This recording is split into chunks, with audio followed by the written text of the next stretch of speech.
La vie chrétienne nécessite quelque chose de profond. Et si nous sommes droits avec nous-mêmes, nous aurons le témoignage intérieur qu'il devrait en être ainsi. C'est l'explication de l'immaturité que nous rencontrons parmi beaucoup de chrétiens. Nous pouvons bien connaître la parole et en apporter l'explication, mais cela correspondra à un enseignement intellectuel ne procédant pas d'une révélation. En règle générale, pour diriger les assemblées, le choix se porte sur des personnes ayant un bon quotient intellectuel. Un maçon aura peu de chance. Prenons garde, ces appréciations viennent de l'homme et non pas de Dieu. Répétons-le, cela implique et nécessite une œuvre profonde.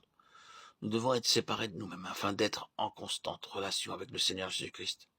C'est la chose primordiale et incontournable. Si nous réfléchissons et considérons la situation dans laquelle se trouve le peuple de Dieu, nous constatons le grand dommage de la mondanité dans l'Église.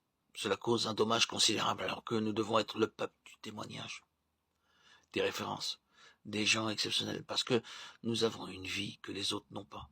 Ceux qui nous côtoient devraient s'interroger. Pourquoi n'est-il pas ainsi? Nous sommes témoins des problèmes auxquels le peuple de Dieu est confronté. La cause ne se trouve ni dans mon frère ni dans ma sœur, mais en moi-même. Si nous sommes véritablement séparés, nous ne serons pas arrêtés dans notre marche, parce que l'on peut voir ou entendre. Nous serons au contraire conduits à prier plutôt qu'à bavarder. Notre langue doit être crucifiée.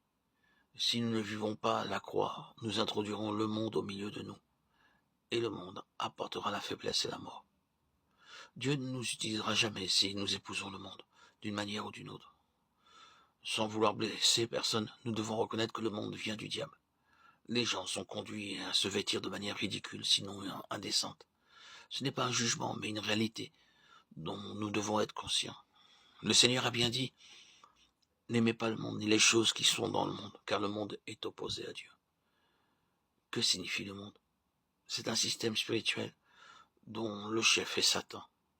Il conduit les croyants à faire ce que font les incroyants, au point qu'il est parfois difficile d'identifier un enfant de Dieu d'une autre personne. C'est une grave anomalie. Tout ce mal vient de l'âme, et le problème se trouve dans l'âme de tout homme.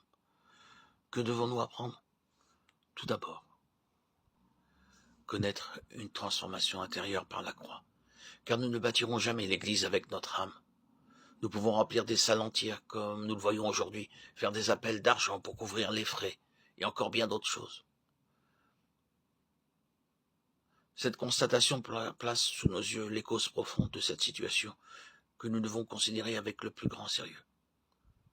Tout enfant de Dieu qui a consacré sa vie au Seigneur atteindra le but. Voilà de quoi nous rassurer et nous tranquilliser. Que le Seigneur nous aide à vivre cela.